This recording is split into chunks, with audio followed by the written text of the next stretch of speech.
Assalamualaikum warahmatullahi wabarakatuh. Waalaikumsalam warahmatullahi wabarakatuh. Selamat siang teman-teman semua. Selamat siang.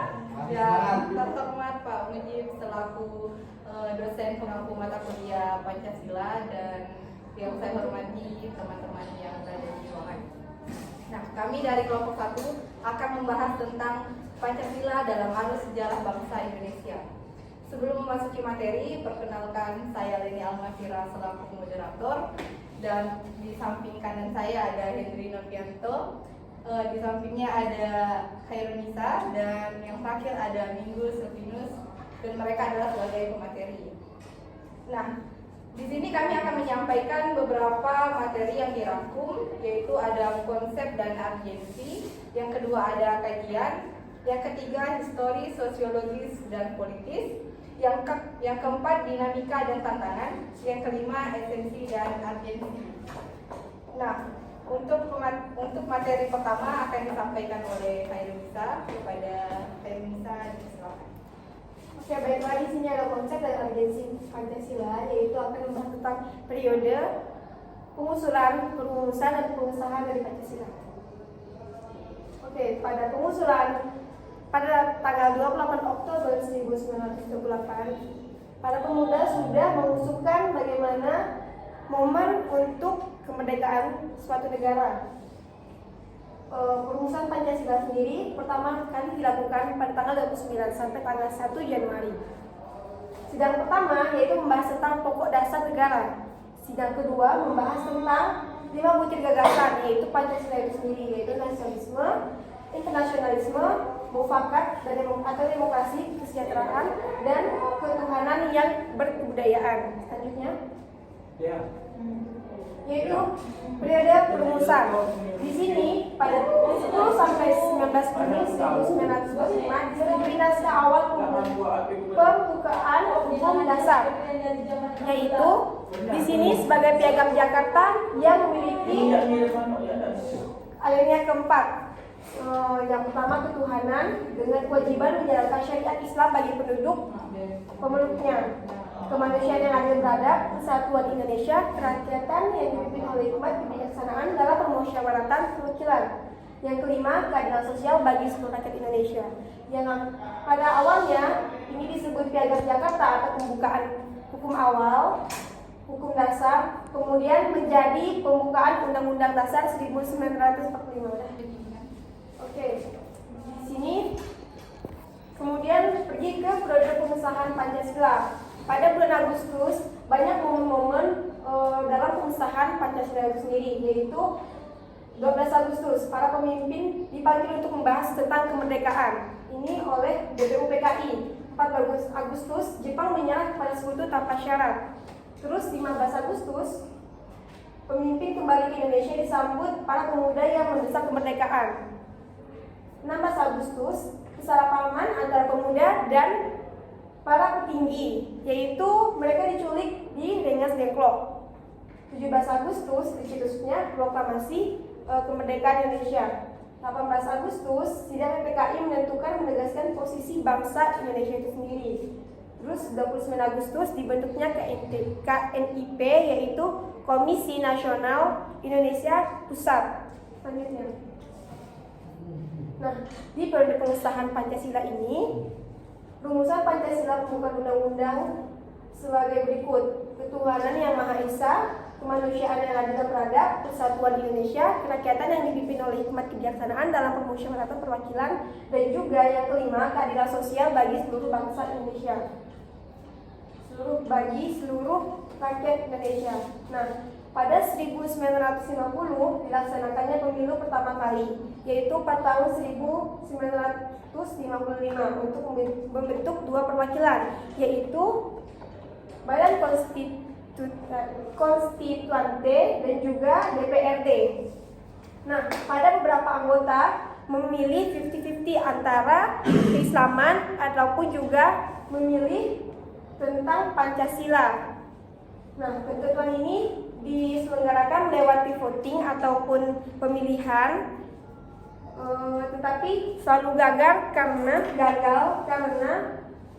voting yang ditetapkan tidak memenuhi syarat. Belum ini. Nah, keadaan ini memprihatinkan bagi Soekarno waktu itu yang sebagai Presiden Indonesia. Ini akan dibacakan oleh Henry Nafianto. Alasan mengapa diperlukan kajian. Mungkin kawan-kawan sudah tahu mengapa kita memerlukan kajian tentang Pancasila. Perlunya kita tahu tentang sebagai identitas bangsa Indonesia. Sebagaimana diketahui bahwa Indonesia ini bangsa di dunia pasti memiliki identitas sesuai dengan latar belakang budayanya. Di mana Indonesia memang mempunyai latar budaya yang sangat berlimpah, merupakan proses cita rasa dan kasta yang perlu dikembangkan secara terus-menerus. Budaya dapat bentuk identitas melalui proses interpretasi dan akulturasi. Hal-hal yang terjadi dalam akulturasi meliputi salah satunya substitusi, sinkretisme, adisi, originasi, dan rejeksi. Next. Pancasila sebagai kepribadian bangsa Indonesia. Pancasila juga disebut sebagai pribadi bangsa Indonesia, artinya nilai-nilai ketuhanan, kemanusiaan, kesatuan, kerakyatan, dan keadilan diwujudkan menjadi satu ke dalam sikap, mental, dan tingkah laku serta amal perbuatan. Proses akulturasi dan interaksi ikut mempengaruhi kepribadian bangsa Indonesia, yang dimana kepribadian bangsa Indonesia sendiri sudah terbentuk sejak lama. Sejarah tercatatnya kesejahteraan di zaman Majapahit, Sriwijaya, Mataram, dan lain-lainnya yang diperlihatkan keunggulan peradaban di masa itu, di mana di masa kerajaan Pancasila sebagai pandangan hidup bangsa Indonesia.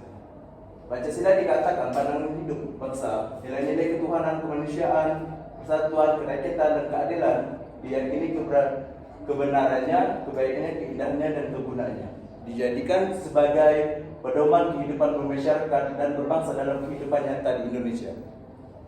Pancasila berfungsi sebagai pandangan hidup bangsa Indonesia, maka seluruh Pancasila didimensi ke dalam kehidupan masyarakat, berbangsa, dan negara.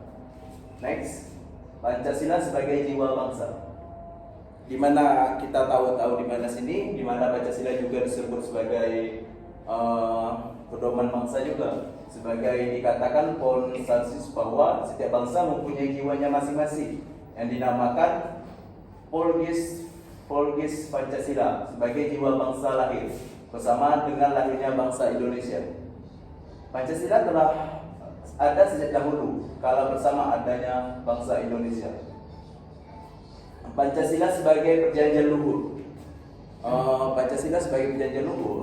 Nilai-nilai Pancasila sebagai jiwa bangsa dan kepribadian bangsa disepakati oleh para pendiri negara. Political consensus sebagai dasar negara Indonesia. Kesepakatan para pendiri negara tentang Pancasila sebagai negara merupakan bukti bahwa pilihan yang diambil pada waktu itu merupakan sesuatu yang sangat tepat atau yang sangat wajar. Historis, sosiologi.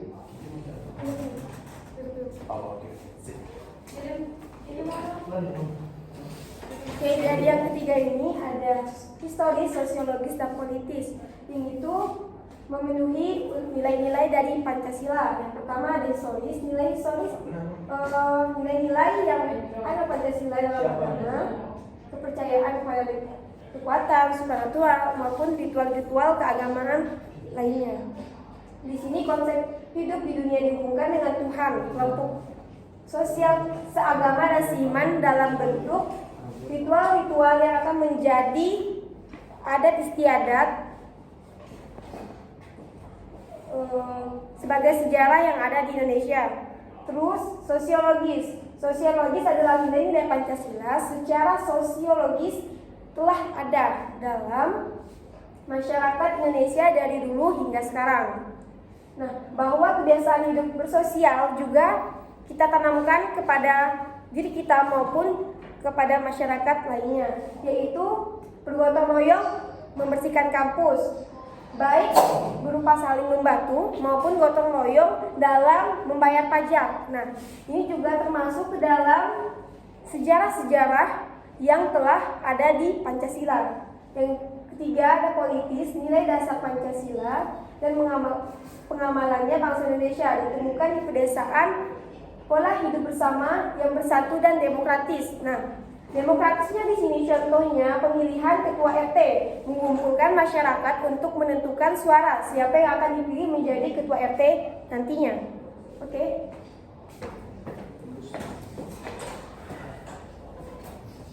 Selanjutnya ada dinamika dan tantangan. Dinamika Pancasila dalam sejarah bangsa Indonesia memperlihatkan adanya pasang surut dalam pemahaman dan pelaksanaan nilai-nilai Pancasila. Misalnya pada masa pemerintahan Presiden Soekarno, terutama pada 1960-an. Naskom lebih populer daripada Pancasila. Pada zaman pemerintahan Presiden Soeharto, Pancasila dijadikan pembenar kekuasaan melalui perantara P4, sehingga pasca turunnya Soeharto adanya kalangan yang menginterpretasi Pancasila dengan P4. Tantangan. Salah satu tantangan terhadap Pancasila dalam kehidupan berbangsa dan bernegara adalah meletakkan nilai-nilai Pancasila tidak dalam posisi sebenarnya, sehingga nilai-nilai Pancasila menyimpang dari kenyataan hidup berbangsa dan bernegara. Contohnya, pada pengangkatan Soekarno sebagai presiden seumur hidup. Hal ini bertentangan dengan pasal 7 Undang-Undang Dasar 1945 yang menyatakan presiden dan wakil presiden mengaku jabatan selama 5 tahun. Sesudahnya dapat dipilih kembali. Ini menunjukkan bahwa pengangkatan presiden seharusnya dilakukan secara periodik dan ada batas waktu 5 tahun.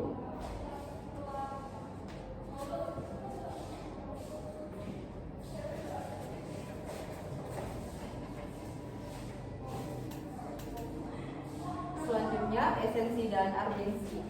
Esensi Pancasila dalam kajian sejarah bangsa.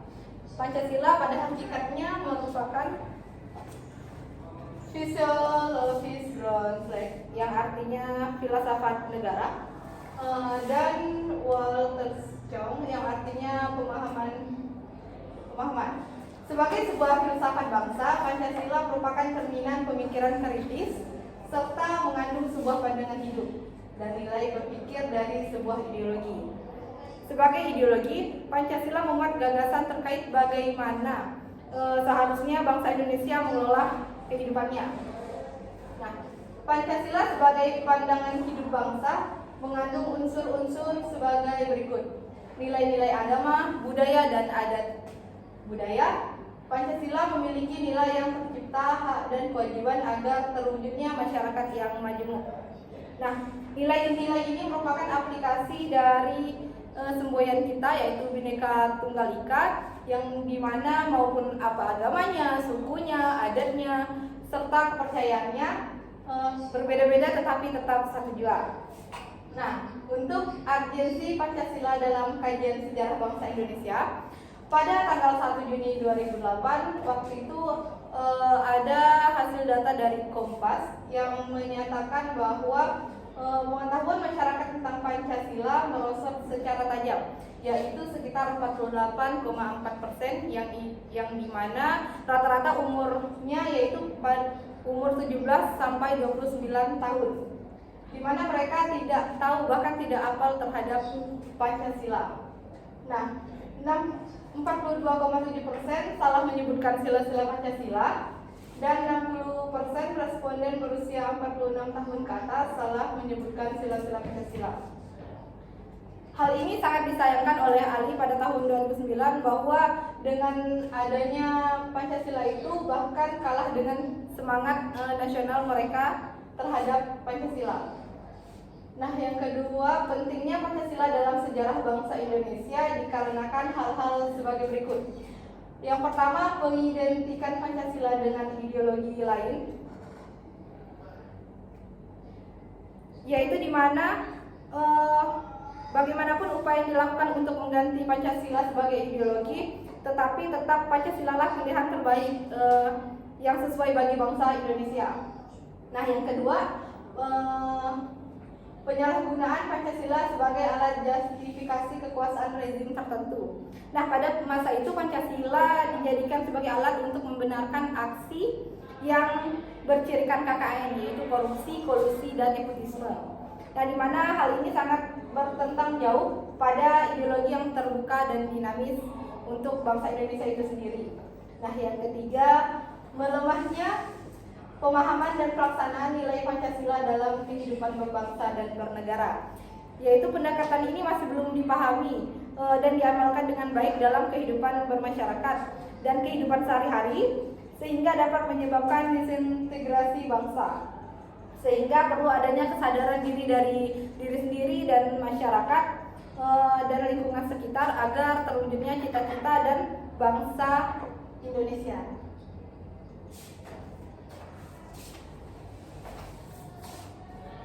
Baiklah, sekian dari kelompok kami atas pemaparan materi yang telah kami sampaikan. Untuk sesi berikutnya adalah tanya jawab. Apakah di sini ada teman-teman yang kurang paham atau ingin bertanya untuk materi ini? Dapat dipersilahkan. Siapa? Tidak. Ada tidak? Tidak. Baiklah, dirasa teman-teman sudah paham. Marilah kita tutup presentasi ini dengan baca hamdalah.